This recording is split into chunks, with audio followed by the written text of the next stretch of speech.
বিভিন্ন প্রজাতির গাছ দেখো, কতগুলো ছোট গাছ, কতগুলো বড় গাছ, আর দেখো গাছের প্রকারভেদ দেখো কত রকম, বিভিন্ন ধরনের গাছ আছে।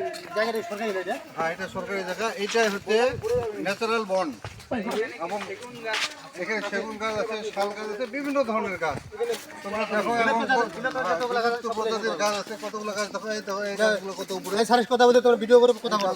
কত উপরে, আর দেখো এইদিকে কত গভীর, এই জায়গাটাতে কত গভীর। আর যত সামনে যাবা তত দেখবা যে এইটার আবার ঘনত্ব আরো বাড়ে যাবে। এবং বিভিন্ন প্রজাতির গাছ, প্রথমে দেখো বড় গাছ, তারপর মাঝারি আকার, তারপর ছোট গাছ, তারপর দেখো যে ঝোপ জঙ্গল, বিভিন্ন ধরনের গাছ আছে এখানে। এবং এটা কয়েক কিলোমিটার এটা দৈর্ঘ্য, এবং রংপুর ডিভিশনের ভিতর, এবং আমার মনে হচ্ছে রাজশাহী বা রংপুর ডিভিশনের ভিতর এই বনটা হচ্ছে সর্ববৃহৎ, এবং এত বড় আর ন্যাচারাল বন এই দুই ডিভিশনের ভিতরে নেই। তোমরা এটা দেখো সবাই, এবং এখানে শিকার কিন্তু অনেক কিছু আছে। দেখছো কত ঘন। হ্যাঁ, এখানে আদি মানব না, এখানে আদিবাসী আছে, সাঁওতাল সাঁওতালরা বাস করে এখানে, বিভিন্ন জায়গায় আছে। ওটা ওইদিকে কথা বলে ভিডিও করো।